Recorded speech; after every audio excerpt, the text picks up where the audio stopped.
Hello, it's your favorite sports Unc here. Don't forget to hit that subscribe button to join the fastest growing community on YouTube. Remember, Nightcap doesn't happen without you. So please subscribe or you're going to make Ocho cry. The Timberwolves, just got beat by the Thunder. As you wrote that backwards. But anyway, 118-103. Shai was sensational again tonight. 38 points on 12 of 21 shooting. 1 or 2 from the three-point line. He's aggressive as always, 13 of 15 from the free throw line. But he got great help from Jalen Williams, 12 of 20, 26 big points. Chet Holmgren, 22 big points. Jalen Williams also chipped in. He was their leading rebounder. He had 10 rebounds. Count them up, 10 rebounds. Minnesota, Ant was very inefficient. He did have 32 points, Ocho and Roy, but took him 26 shots to get it. 1 of 9 from the three-point line. Remember the other night, I think he was 1 for 7 from the three-point line. And Julius just didn't have it tonight. This is by far his worst game in the postseason thus far. 2 of 11 from the floor, 0 of 3 from the three-point line, only 6 points. And that's not good enough to get it done. I thought the bench played extremely well, gave him 35 big points tonight, Ocho. But it was the starters that let him down. Mike Conley, 3 points. Rudy Gobert. Now all of a sudden he don't look like Wilt Chamberlain. He doesn't look like Shaquille O'Neal when he got competent centers out there against him. And Julius again said he only had 6 points. Roy, I'm going to start with you. I watched this game, Ocho, extremely, extremely close because I wanted to see something. I'm not sure Minnesota can get more than a game if they can get that. Because the game will be close, Ocho, and the next thing you know, they'll dart off and they'll be up by 15. They whittle it back down to 6, and then they take off again and they'll be up by 14. Watching this game, I'm convinced they can't win this series. But I'm not sure they can get more than a game, if that. Roy, watching this game, what is it that's been so impressive? And they've been impressive all year, so I guess we shouldn't really be surprised by the Thunder. 68 wins in the regular season. The MVP, they got a defensive player of the year, all defensive player in Lou Dort. What is it that OKC is doing to make it seem like Minnesota doesn't really belong on the court with them?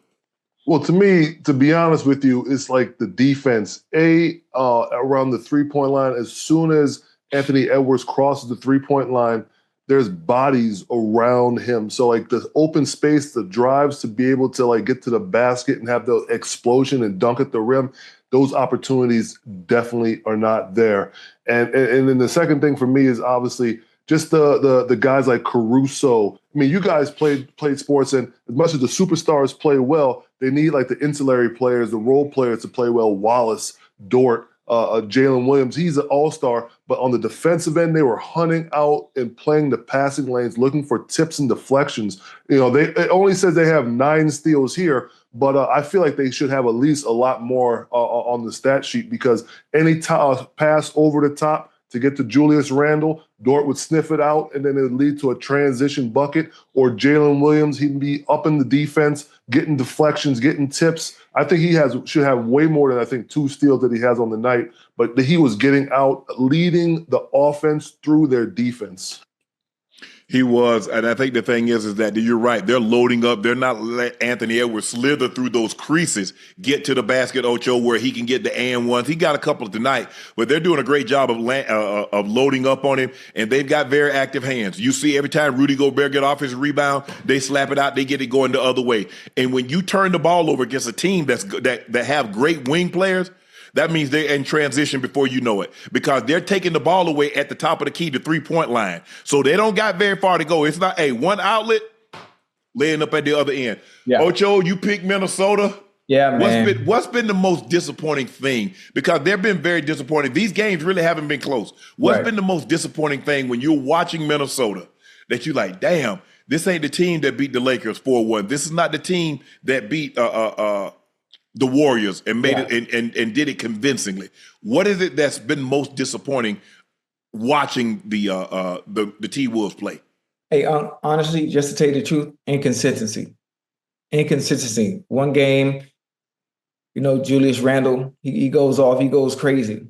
Then we have another game where Anthony Edwards, He's been efficient. He's been inefficient in both games. He's putting up points, but he's taking a lot of shots to get those points. Yep. He's not very efficient from the field in these past 2 games. His help, he's not getting much help collectively from the starters as well. The bench is doing okay, but the starters need to contribute a little bit more often, as opposed to offset what Chet and Jalen Williams and Shai are doing out there. Outside of that, I mean, Anthony Edwards is being aggressive as he can. But defensively, they're smothering them. They're contesting every shot, and they're making it very difficult for Anthony Edwards to get to the hole and get the points that he is getting. After these past 2 games, and looking at it, I'm kind of nervous for making my pick. For picking the Wolves, I thought they would have played much better. SGA showing why he is the MVP, being very efficient from the field and getting everyone else involved as well. And collectively as a team, defensively, I mean, they're doing what they've done all season long. They won 68 games for a reason in season, and to see the Wolves down 2-0, I'm kind of shocked.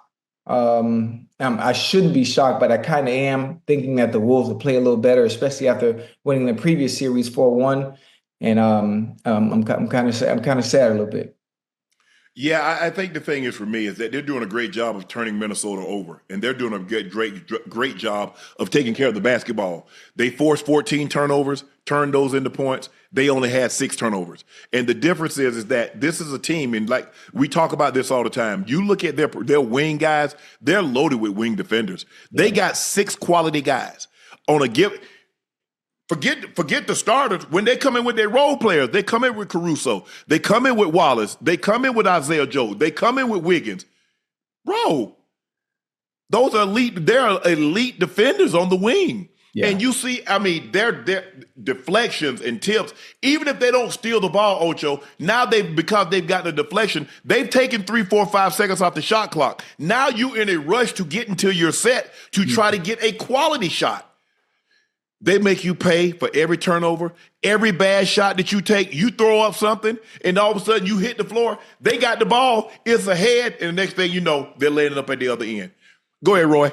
Hey, I want to say, in terms of the Timberwolves, you know, Anthony Edwards didn't do it too much this game, but from the last, like 3 or 4 games, I feel like at the beginning of the game, when he gets to the basket, before he even feels the contact, he's like screaming, looking for the refs to bail him out. Yeah. And he misses those chippies around the rim. I've seen him go body to body and just like dunk on people. I know that's not always like how it goes, but he has that finesse Euro step and everything like that. And the next thing I will say is, like, I'm a little bit harder on big guys.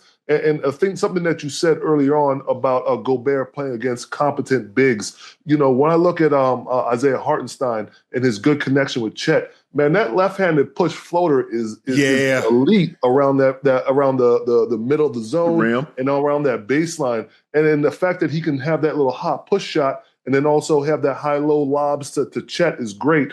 But those bigs, you know, are doing well. I need to see Gobert make better decisions when he's like rolling to the basket, when he catches the ball, when he does dribble, because, you know, obviously he's not a great offensive threat, but he needs to give you a little bit something more than just dump off passes or just tip backs. He needs to have good, you know, ball possession and make good decisions or good crisp passes, hit people on the numbers. Hey, Unc and Roy, even though, you know, Roy is a liability. Is the word I want. Rudy. You know, excuse me. My bad, Roy. Even though Rudy's a liability, my bad. Even though Rudy's a liability offensively, you know, he seems so unorthodox on the offensive end. But there are passes that are in there for layups, for putbacks that he should be able to make, especially in a game of this magnitude, as important as this game is. And it just seems he's so out of sync unless he's on the defensive end. You know, outside of, you know, tipping a ball back in or catching a rebound and kicking it back out, like he has to be better in those games where he had 27 and in the previous game where he had 24 in the last series. We need some of that magic in order for them to have a chance. Because outside of Ant, man, Unc and Julius has to be on point. Yeah, Julius has to play better every game. Yeah. Outside of those two, it ain't looking good right now, man. The problem is that when Rudy had that 27 point, 24 rebound game, it made you forget. In Utah, he was unplayable in the fourth quarter. Last year, he was unplayable in the fourth quarter. It seemed that people forgot that. He's never been an offensive guy. And now he's not really giving you anything defensively. He had one block. So if he's not giving you anything defensively, what is his purpose? What is his use? Nothing. I mean, he's got to be able to give you, Roy, he got to give you something on one end or the other. Yeah, you like to have him give you 12 points, 12 rebounds, 4 blocks, and some alters. He's not giving you any of that. And what happened in the Lakers series, it made everybody forget that Rudy Gobert has been basically his entire career unplayable in the fourth quarter in playoff games. That's his story. We saw him against the Clippers. We see him in the playoffs. And for some reason, people forgot, like, man, Rudy done turned it. No, he hasn't. He was playing against a team that didn't have bigs or didn't have competent bigs. And so now he's able to play 30, 34 minutes. Right. Man, Rudy normally plays 20 minutes. And come fourth quarter time, he ain't nowhere near the floor. Yeah, standing up when they call timeout, he's standing up, looking over everybody's shoulders, like, hey, y'all get that now, because, I ain't coming back out there. He's got to give you more. I mean, you think about it, this man gave you tonight, Ocho, he gave you 5 points, 9 rebounds, 1 assist, and 1 block. Damn. In 30 minutes. 1 block. You talk about a 4-time defensive player of the year. And Shai getting to the basket at will. That's not supposed to happen. Okay, Jalen Williams getting to the basket at will. Hey, but well, damn, bro. You supposed to be guarding. The rim is the money. You're security. You're top flight security. He said, hey, y'all, come on in here, get that right there. Go on, lay that up. Don't have that right. Yeah, I ain't finna hold you. I'm looking at him like, bro. And see, the thing is that he's never been, Roy, and correct me if I'm wrong, when I think of Rudy Gobert, I don't think about a great on-ball defender. I think of a great help defender. Yeah. Because if you look at bigs that he go against, they cook his ass. Every big that he goes against, cooking. I'm like, bro, I ain't saying you got to stop Jokic, but you can't let him have 47 and 20. I ain't saying you got to stop Joel Embiid, but you can't let him get 35 and 19. Every big. Now, when he goes against somebody, now he going against a Rui, or he got to play against LeBron. He got to play against, Vanderbilt. Oh, he just eating. I'm like, damn, look at Will Chamberlain. Now look at this right here.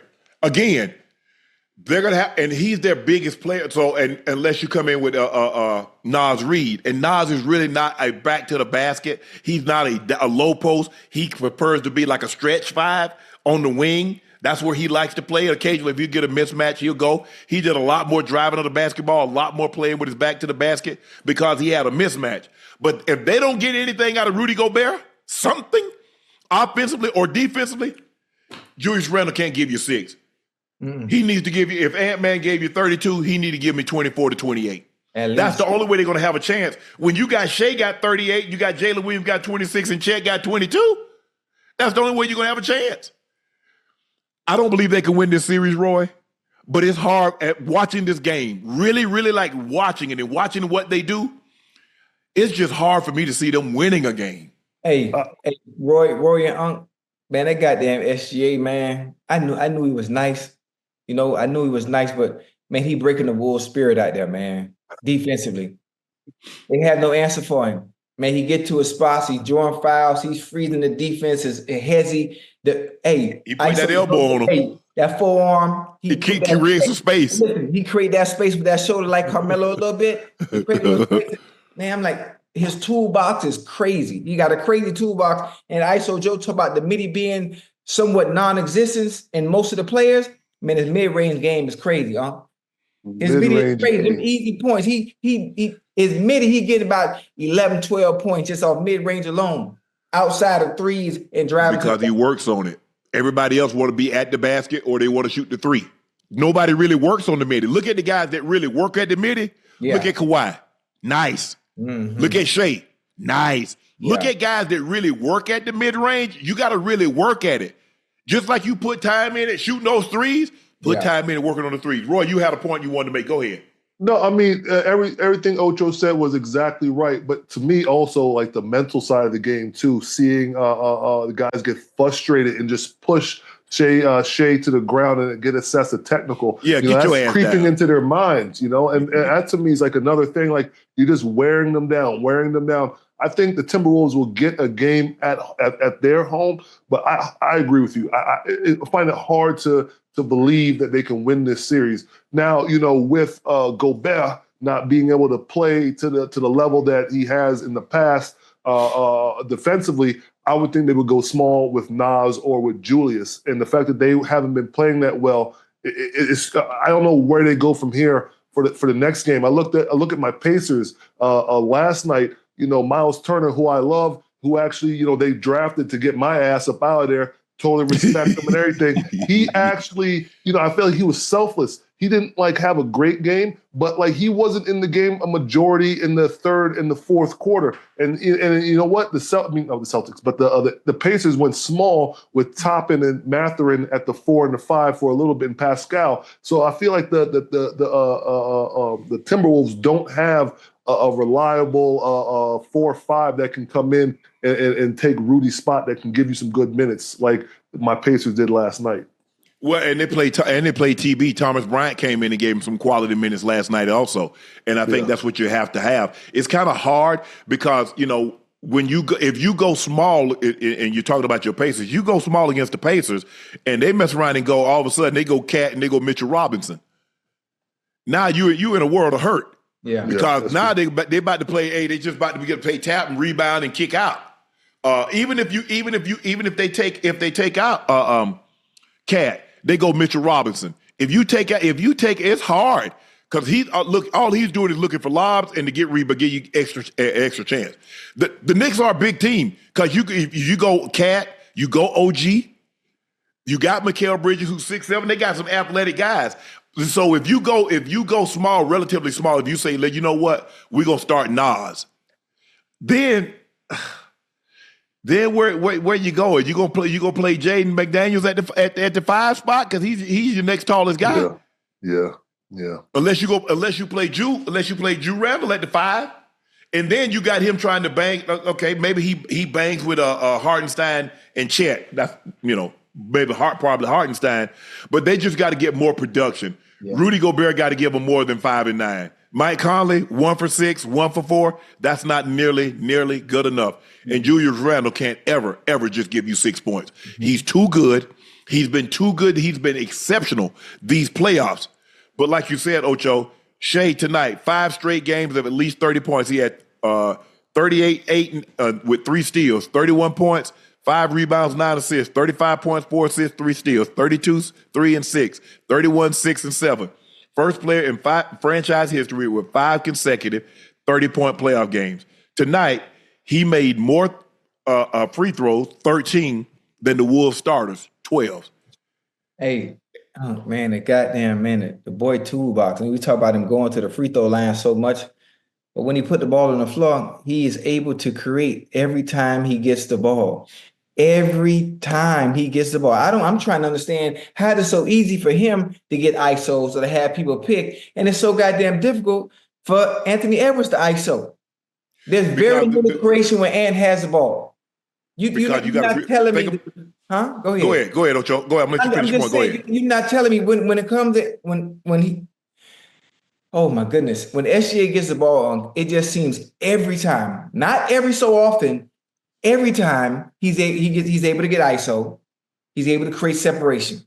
If he can't get the ISO, he's able to get it off the pick in the roll. He gets to a spot. He's so fucking efficient from the goddamn field. It seemed like everything is working for him. Then on the opposite side, I'm like, well, goddamn, why is it so difficult for Ant not only to get ISOs? When he can't get ISO, then he has very little creation because defensively, they so goddamn long and lengthy. It's goddamn hard just to get a goddamn shot off. Well, the Thunder are loading up, and you see the difference is that they got wing defenders. They switch 1 through 5. Where Rudy gonna go? He can't make no threes, so I'm not worried about him. He's not an offensive weapon. So they say, look, now 1 or 2 things. You either gonna have to blitz him or trap him and make him give the ball up. Because if you let him play they're letting him play too much one-on-one right now. If you let him play one-on-one, he's going to get his 30 plus, 30, he averaged 32 points, and you shoot an efficient.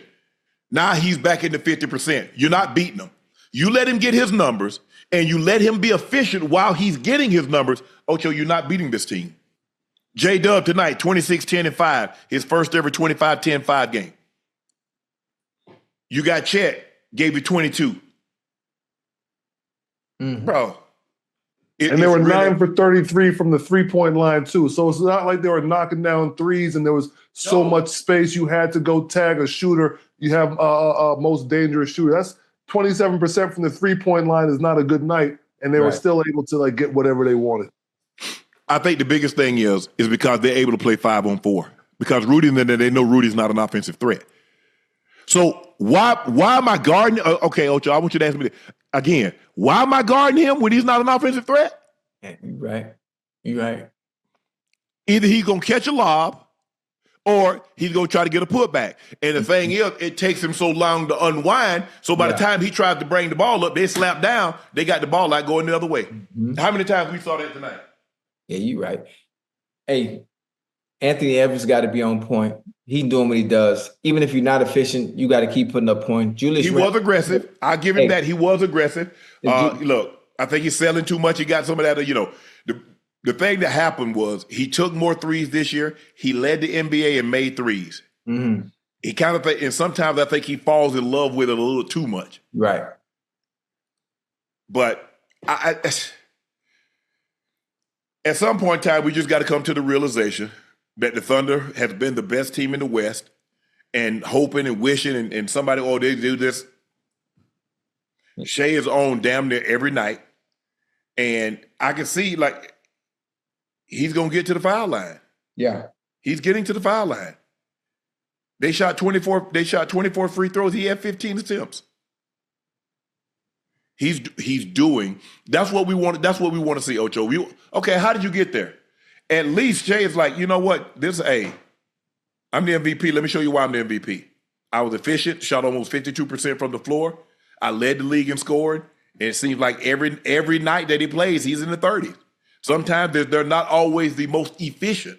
Right. But he's putting pressure on your defense. He could also pass the ball he had 8 assists tonight.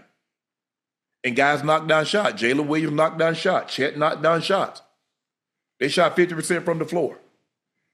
But I don't think you can beat them. If you shoot 41% from the floor, 28% from the three, and you turn the ball over 14 times against this team, you're going to get to what you got. Every time. A double-digit loss.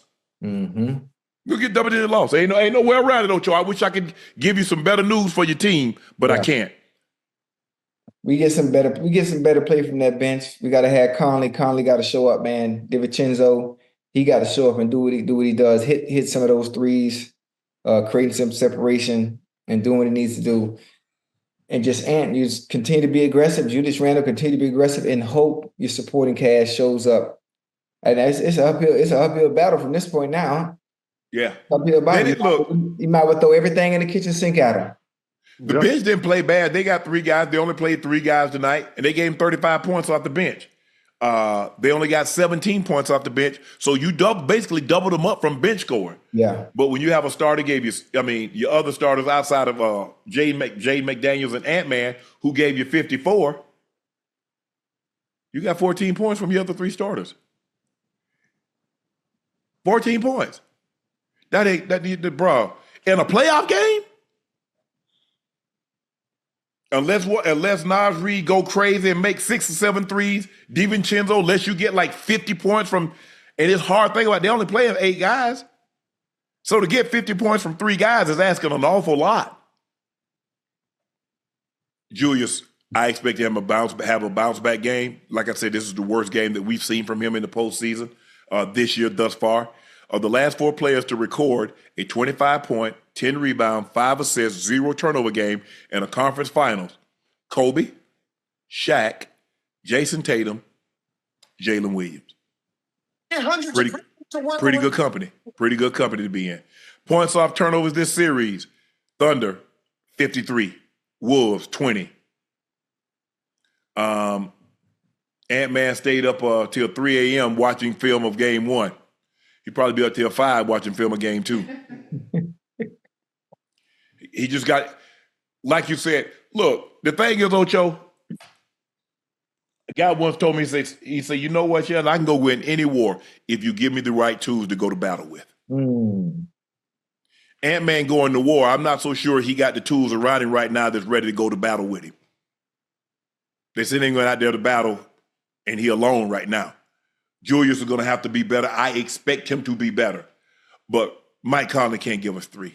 He can't. Rudy got to give us at least a double-double, Roy. I don't think that's asking too much. Am I asking too much, Roy, for a double-double? I mean, look at Mitchell Robinson. He grabs offensive rebounds, and I want to see the battle between free throw shooting between Gobert and Mitchell Robinson. And the New York fans just like love Mitchell every time he goes to the free throw line because they see the effort.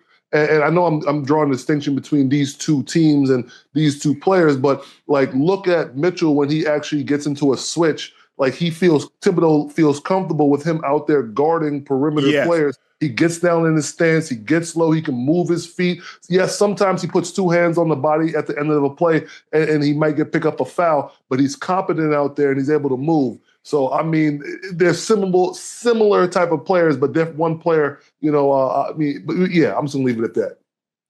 Yeah. In other words, Rudy stealing.